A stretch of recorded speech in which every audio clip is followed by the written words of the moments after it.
Crespo muda a escalação do São Paulo para a decisão contra o Vasco e tem mais problemas de desfalque aí no São Paulo. Vamos falar sobre isso e várias outras notícias do Tricolor, belezinha? Tranquilão, meu parceiro? Então vamos embora para mais um vídeo. Daqui a pouquinho tem São Paulo em campo, dia de decisão. Decisão, galera? Sim, decisão, confronto mais do que direto aí contra a equipe do Vasco, né? Jogo fora de casa e sempre é difícil jogar fora de casa, né? Independente aí de quem seja.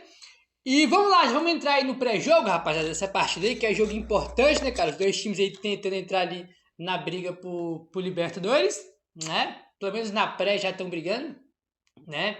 Por isso que eu falei que é uma decisão, porque o Vasco tá um ponto do São Paulo, né? Eles têm 42, a gente tem 41. Significa que não pode perder de maneira nenhuma. Se não der para ganhar, não perde. Traz pelo menos um pontozinho lá de São Januário, né? Porque se o Vasco vence, abre o 4 do São Paulo. Aí, irmão, aí é melhor jogar a toalha. Verdade é essa, né? Verdade é essa.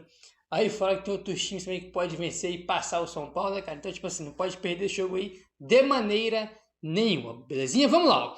Vasco e São Paulo se enfrentam neste domingo às 8h30 da noite, no horário de Brasília, em São Januário, no Rio de Janeiro. Jogo aí válido pela 31ª rodada do Campeonato Brasileiro. Já tá chegando aí na reta final do campeonato, né? Chegando na reta final.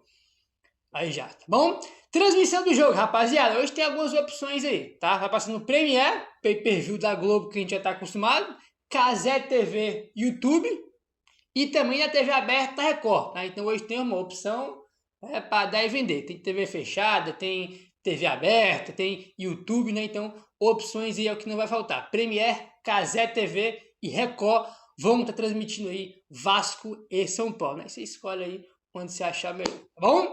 Vamos lá, rapaziada. Vocês querem o... Vamos começar aqui falando do time do... Não, vamos falar aqui do São Paulo, né? Depois a gente fala da escalação do Vasco aí. São Paulo, né, a gente tem aí alguns desfalques, né, 9 desfalques em relação ao jogo contra o Bahia, entendeu? Tem jogador machucado, tem suspensos, aí, né, então Crespo aí, automaticamente, cara, tipo assim, vai ter que mudar a escalação, não tem jeito, não tem como repetir aquele time que venceu o Bahia, sem chance nenhuma.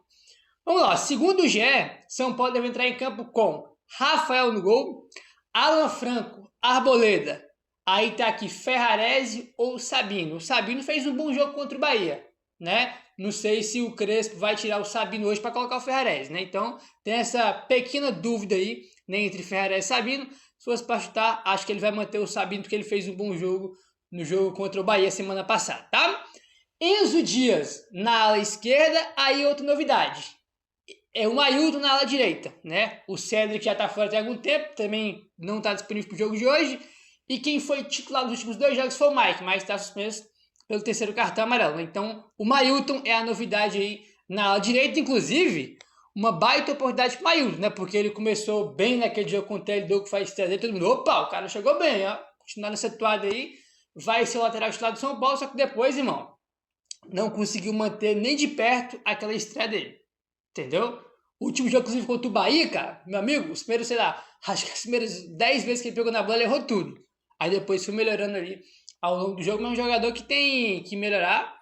E hoje tem uma baita oportunidade, entendeu? O Mike, que é da base, jogou bem o último jogo, senão ia começar hoje também. Então, o Mailton que abre o olho aí tem uma baita oportunidade hoje. Cara, não tem Mike, não tem Cedric, tá nos peitos dele a oportunidade. Esperamos que ele aproveite e faça uma boa partida aí, tá bom? Pablo Maia e Bobadilha como dupla de volantes e Marcos Antônio sendo aquele terceiro cara do meu campo, aquele famoso meia, né? E na frente, Lucas Moura e Tapia, tá? Esse aí deve ser o São Paulo que vai entrar em campo logo mais para enfrentar o Vasco. Como eu falei, as novidades aqui mesmo é o Mailton na direita e o Tapia no ataque, porque contra o Bahia jogou Luciano e Lucas, né? O Tapia só entrou no segundo tempo, então o Tapia volta e hoje, já que o Luciano está suspenso pelo 3º cartão amarelo. Então Tapia e Mailton são aí as novidades, né, para o jogo aí de hoje. E talvez o Ferrarese, né, caso ele comece, porque o titular que vem sendo é o Sabino, né? Então, se o Ferrarese entrar, vai ser uma novidade também. Então, são as mudanças aí que a gente tem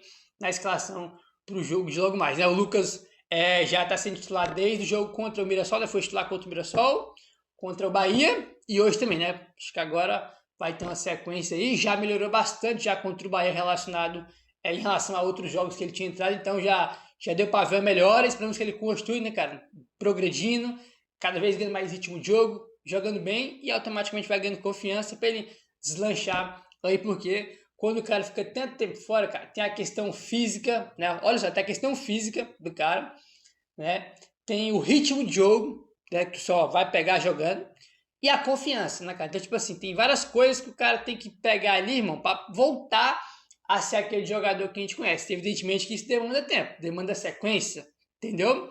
Então esperamos que hoje o Lucas aí, né, cara, jogue bem de novo, como fez contra o Bahia, né, que ele possa ficar aí cada vez melhor, porque a gente vai precisar dele, né? Fez até gol contra o Bahia, mas a arbitragem inventou lá o Alan Franco impedido para poder anular o brincadeira, né? Enfim, aí, rapaziada, desfalques, né, que a gente tem pro jogo de hoje, meu amigo. O Gé coloca aqui os desfalques, né, cara? Né? Aí tem que ir pendurado, desfalque, né? Aí tá lá pendurado, né? Tem 5 jogadores pendurados. Aí desfalque, tem uma lista assim gigantesca, assim, né? Porque é um negócio incrível o que acontece. O último desfalque, tá? É o Rodriguinho, né? Que tá com dores no joelho direito, nem viajou pro Rio, ficou em São Paulo. Ficou fazendo tratamento no Refis no sábado ontem e nem viajou, tá? Então o último desfalque aí foi o Rodriguinho, né? Que é um negócio assim, incrível, né? Tipo assim, o Rodriguinho acho que nem jogou contra o Bahia, né? Tipo assim, já tem até um tempinho que o Rodriguinho joga e os caras se machucam, sente dor aqui de uma forma, assim, incrível, entendeu? E foi o último desfalque aí pro jogo de hoje, né, cara? Aquele negócio que a gente sempre fala, né, rapaziada? Todo jogo tem machucado, é um negócio assim que não tem explicação. A Rodriguinho foi o último a ficar fora por causa de dores no joelho direito. O Cedric tá se recuperando ainda de uma fratura no dedão do pé direito. Aí tem Luan fora, nós temos mais tempo. Luan, Oscar, o Wendel, o Leandro, o Dineno, Caleri, Rian Francisco, André Silva, né? E os dois últimos, né, que foi por suspensão, que é o Luciano e o Mike, né? Tem mais de um time aí, né, cara, de desfalque do São Paulo pro jogo de hoje. E quem volta, o único que volta é o Rafael Telai. Vai estar no banco de reservas e vai ser a opção do Crespo, é o reforço que volta pro jogo aí de hoje, tá? Pendurados, aqui é um problema, né? Porque o próximo jogo, se não me engano, é contra o Flamengo, né? Contra o Flamengo na Vila, então não pode perder alguns jogadores não. Olha só, pendurados: Rafael, Enzo Dias, Sabino, Alan Franco, Marcos Antônio, Rodriguinho e Dineno. Rodriguinho e Dineno pode tirar porque eles não vão jogar. Então, Rafael, Enzo Dias, Sabino, Alan Franco e Marcos Antônio, 5 jogadores aí que são titulares. Né, o Sabino, se não, né, vem sem titular, então podemos considerar ele como jogador titular, porque ele vem numa sequência já começando os jogos. Então, são 5 titulares, tá? Tipo assim, goleiro, aí tu vê como é que é, né? O goleiro, que é super importante, aí tem o Enzo Dias, que se tomar cartão hoje, quem vai jogar é o Patrick Lanza, pra você ver. Olha a gravidade da situação. Aí se é o Marcos Antônio, tem outro do nível dele. Entendeu? Então, tipo assim, não, esses caras não podem tomar cartão. Esses 3, principalmente, não podem tomar cartão. Rafael, Enzo Dias e Marcos Antônio. Esses 3 não podem tomar cartão de maneira nenhuma, porque senão vai ficar de fora do jogo contra o Flamengo. É um jogo muito importante e bem difícil. Né? Então, esses caras não podem tomar cartão, mas nem, irmão, nem sonhar em tomar cartão aí hoje. É porque são jogadores que não tem substitutos, entendeu? Não tem substitutos aí, não. Ah? Enfim, Wilton Pereira Sampaio aí apita o jogo, de olho na arbitragem, sempre de olho na arbitragem, porque a gente sabe já como funciona a arbitragem no Brasil. E o Wagner Ruey, esse Wagner Ruey tá em tudo. Cara, eu tenho a impressão que deve ter aí, né, uns 4, 5 árbitros com o mesmo nome, porque né, esse cara tá em tudo quanto é jogo, eu nunca vi isso, né? E o Wagner Ruey vai ser o VAR da partida aí de hoje. Vamos ver se hoje o VAR funciona, né? Se vai estar funcionando o VAR desse jogo aí contra a equipe do Vasco, tá? Vamos passar aqui a escalação do Vasco, essa para não passar batido aí, rapaz. Vamos lá, o Vasco deve vir a campo com Léo Jardim no gol, Robert Renan e Carlos Cuesta na zaga, Lucas Piton na esquerda e Paulo Henrique na direita. Meio campo com Barros, Tietê e Felipe Coutinho. Na frente, né, Andrés Gomes do lado direito, Nuno Moreira no lado esquerdo e Ryan com o centroavante. Deve ser aí o provável Vasco, tá, para o jogo de hoje contra a equipe aí do São Paulo. Tá? São aí, né, pelo menos o provável time da equipe do Vasco. Já conhecemos o estilo do Fernando Diniz, né, cara? Então, é aquele tipo de jogo que a gente tem que ter muita marcação na saída de bola do Vasco, né, cara? Pressionar bastante, ter aquele press de pressiona, porque isso já é uma característica que o time do Crespo tem, é verdade. Mas hoje a gente vai enfrentar um time que gosta de sair tocando lá de trás, aquela toqueira lá, a gente conhece muito bem, né, cara? O Diniz ficou anos no São Paulo, então a gente conhece muito bem como é que é o estilo dele. E sempre quando você enfrenta o Fernando Diniz, tem que usar isso. Porque o time dele, cara, os times dele erram muito porque parece que os caras são proibidos de dar chutão. Então tem que sair tocando ali, aí toma muito gol assim, perde muita bola ali na defesa e dá chance para o adversário. Então é um tipo de jogo que a gente tem que pressionar muito a defesa do Vasco, porque o Diniz tem essa característica, né, cara? Então, tipo assim, você conseguir pressionar ali, cara, muito provável você vai conseguir roubar algumas bolas ali que pode levar perigo você querer uma situação e fazer um gol, né? Então a gente sabe muito bem já como funciona o estilo de jogo aí do Fernando Diniz, né? Não é nenhuma super novidade aí não, porque a gente conhece muito bem, porque ele estava no São Paulo, né? Alguns anos atrás aí, né? Enfim. Bom, vamos seguindo aqui, rapaziada. E o negócio é o seguinte, São Paulo tá aí, né, cara, nessa questão aí de vai para Libertadores, não vai, tem que definir o que o São Paulo vai jogar ano que vem. Olha só a diferença, cara. Veja quanto o São Paulo pode perder se ficar fora da Libertadores em 2026. Primeiro você vai à premiação, presta atenção. Em um cenário de título, a Libertadores pode render até quase 4 vezes mais dinheiro do que a Sul-Americana, tá? Então, um time que ele é campeão, irmão, pode chegar até 4 vezes mais o valor do campeão da Libertadores para o campeão da Sul-Americana. Já começa por aí, tá? Mas se for multiplicar, dá quase 4 vezes o valor, pra você ver. E em cada uma das fases que você passa e ganha dinheiro, o valor é no mínimo o dobro, se for feito um comparativo entre as competições, tá? Aí por que, Gabriel? Por que, Gabriel, você está falando que é no mínimo? Porque todo ano, né, vai passando os anos, a Conmebol vai aumentando os valores, né? Então geralmente sempre vai aumentando os valores das premiações aí, né, tanto da Sul-Americana quanto da Libertadores. Então por isso que a gente colocou, a gente não, né, por isso que o GE colocou aqui no mínimo o dobro, tá? Então tipo assim, na pior hipótese, né, quando um time está na Libertadores, ele passa uma fase, ele ganha o dobro do que ele ganharia se estivesse na Sul-Americana. O mínimo, né? O mínimo para você ver a diferença que é, né? E se tu for campeão, tu ganha quase 4 vezes mais o valor da Sul-Americana. Tipo assim, é muito discrepante. Além da diferença da premiação, há também o montante que o clube deixa de receber com bilheteria e outras arrecadações relacionadas ao estádio e aos dias de jogos, tá? Nos anos de 2022 e 2023, o São Paulo jogou a Copa Sul-Americana e acumulou um total de renda de bilheteria de 12 milhões de reais, tá? 12 milhões 890 mil reais, tá? Quase 13 milhões aí, né? Só para corrigir, né? São 12 milhões e 800, né? Que dá quase 13 milhões em 2022, na Sul-Americana de 2022, que a gente chegou na final, né? Que a gente perdeu.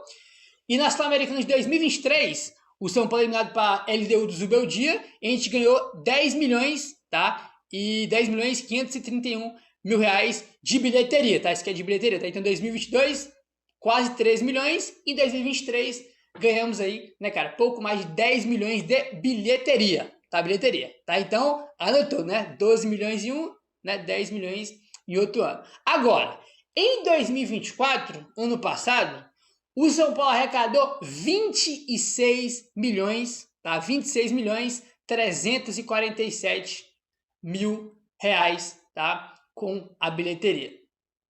Bizarro, né? Então, tipo assim, no ano da Sul-Americana tu ganhou 12 milhões e 800, aí no outro ano da Sul-Americana de bilheteria tu ganhou 10 milhões e 500, aí na Libertadores ano passado São Paulo ganhou 26 milhões e 300.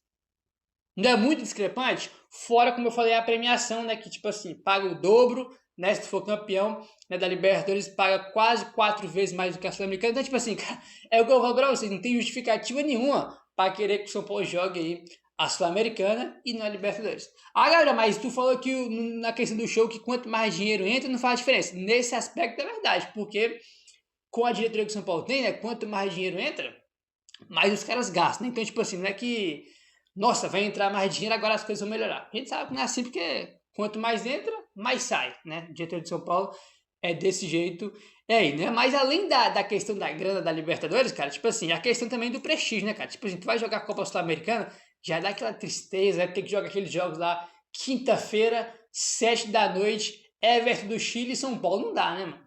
Tipo assim, não tem condição nenhuma, né? Então, tipo assim, então além da questão da grana, que não tem nem comparação, e da diferença que é jogar uma competição e jogar outra, ainda tem a questão do prestígio de jogar a competição, é uma competição que a torcida tem identificação, né? Por mais que o São Paulo parou no tempo, não ganha mais desde 2005, é uma competição que a torcida do São Paulo ama, né? É a competição que a torcida do São Paulo tem mais identificação, entendeu? E mesmo que o São Paulo não sendo favorito e não sei o que lá, cara, todo ano o São Paulo tem que disputar. Até porque, quando um time fica tanto tempo sem ganhar uma Libertadores, por exemplo, né, cara? Pra você voltar a ganhar, você tem que se acostumar a jogar ela. Entendeu? Como a gente acabou de comentar, o São Paulo em 22 jogou a Sul-Americana, em 23 jogou a Sul-Americana, né? A gente ficou 2 anos jogando a Sul-Americana e voltamos em 2024, caímos nas quartas. Esse ano estamos nas quartas. Então, para você voltar a ganhar a Libertadores, você tem que se acostumar a jogar com ela, a jogar ela. Entendeu? Você quer um exemplo claro? O Palmeiras, por exemplo, que pode passar o São Paulo agora. O Palmeiras está com investimento, né, cara, vindo muito forte desde 2015, né? Ele foi ganhar a Libertadores, cara, em 2020, né? Foi 21. Aí, o Palmeiras, quando ele se reestrutura e começa a ficar forte, cara, ele perdeu, foi eliminado pro Boca em oitavas, né? Até em fase de grupo já foi eliminado, já tem investimento aí muito grande. Então, tipo assim, Palmeiras até ser muito forte, favorito para ganhar a Libertadores, eles mesmos tiveram passar por um momento ali, cara, de se acostumar, de voltar a ganhar. Não é que, tipo assim, do ano pro outro tu vai ganhar. Não é assim, né, cara? Não é assim que funciona. A não ser que, né, tem aí exceções, né? Mas o natural, cara, é você voltar a disputar a competição e se acostumar a jogar ela. E a gente jogou ano passado, jogou esse ano e tem que jogar ano que vem de novo, tá? Tem que jogar ano que vem de novo. Então, não tem essa, cara. Tem essa aí não. Então, meu querido, se inscreve no canal, deixa o like, valeu, tamo junto e saudações tricolores.